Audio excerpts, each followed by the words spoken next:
બાદ પુનઃ આપનું સ્વાગત છે। સમાચારોમાં આગળ વધીએ। પાલનપુર તાલુકાના ચિત્રાસણી ગામના અગ્રણી શ્રદ્ધાદુમિયા સિંધેના પુત્ર વજુભાઈના પુત્ર નાવેદનું નેશનલ ક્રિકેટ શિક્ષણમાં સિલેક્શન થતા સમગ્ર પંથકમાં ખુશી વ્યાપી જવા પામી હતી। બનાસકાંઠા જિલ્લાને ગૌરવ પામનાર નાવેદ સિંધેના કાકા ઇસ્તાદ અને નઈમ બંને હાલમાં વડોદરા ખાતે રણજીમાં હોકી રમી રહ્યા છે। તેમના પગલે જવાનો જણાવતો નાવેદ 2007માં ચિત્રાસણી પાલનપુર ખાતે ઘરેલું ક્રિકેટ રમતો હતો। વર્લ્ડ કપની મેચો તથા અન્ય મેચો જોઈને ક્રિકેટમાં રુચિ થયા બાદ પાલનપુરની જીડી મોરેજ કોલેજ રોઝી બ્લુ મિલન ક્રિકેટ એકેડમીમાં કોચ ઇકબાલભાઈ સૈયદ તથા મુજાહિદીન સિદ્દીના માર્ગદર્શન હેઠળ તેઓ તૈયાર થયો હતો। ત્યારબાદ અમદાવાદની દિવાન બલ્લુભાઈ પાલડીમાં ધોરણ 9માં એડમિશન લઈને ત્યાં પણ ક્રિકેટના કોચ આરડી ચંદ્ર તથા જસવંતસિંહ વાઘેલાના માર્ગદર્શનમાં ક્રિકેટ ચાલુ રાખેલું, જ્યારે રાજ્ય કક્ષાએ તેનું સિલેક્શન થવા પામ્યું છે। સિંધીએ એક ચિત્રાસણી જેવા બનાસકાંઠાના પ્રખ્યાત વિસ્તારના નાના ગામડાથી ક્રિકેટની શરૂઆત કરી અને ધીરે ધીરે પાલનપુર ખાતે રમવા આવ્યો અને ધીરે ધીરે આજે અમદાવાદ ગયો છે। અમદાવાદથી એ રાજ્ય કક્ષાની ગુજરાત રાજ્યની ટીમમાં નેશનલ કક્ષાએ સિલેક્ટ થયું।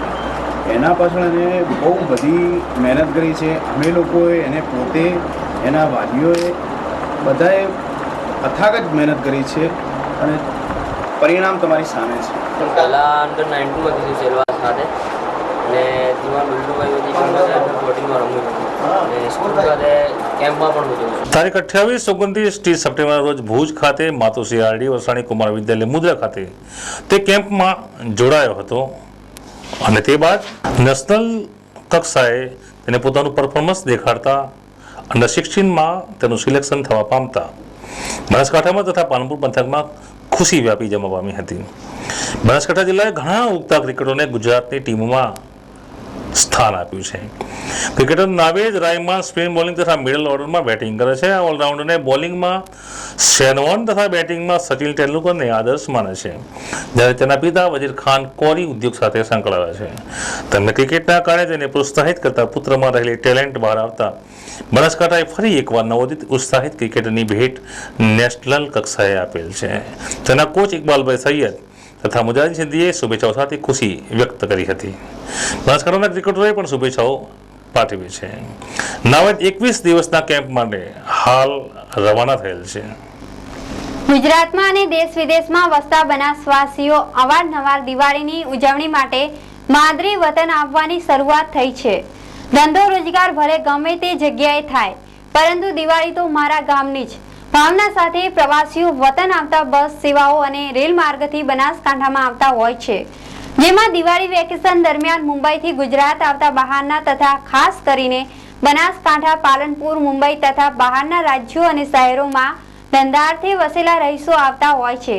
તે લોકો માટે આ વેકેશનમાં પશ્ચિમ રેલવે જોડીને પ્રવાસીઓની સાનુકૂળતા માટે કરેલ વ્યવસ્થા બાબતે તથા તેના સમય બાબતે જણાવતા પાલનપુરના સ્ટેશન મેનેજર શ્રી એસ.કે. સિંહે જણાવ્યું હતું કે આમ પ્રવાસીઓ માટે રેલવે તંત્ર દ્વારા આગોતરા આયોજને व्यवस्था कराता प्रवासियों की यात्रा सुखरूप बनશે। त्यौहार या दिवाली वेकेशन के ऊपर जो गाड़ियों में यात्रियों की भीड़ बढ़ जाती है, उस भीड़ को दुरुस्त करने के लिए रेल कई अन्य गाड़ियाँ चलाती है।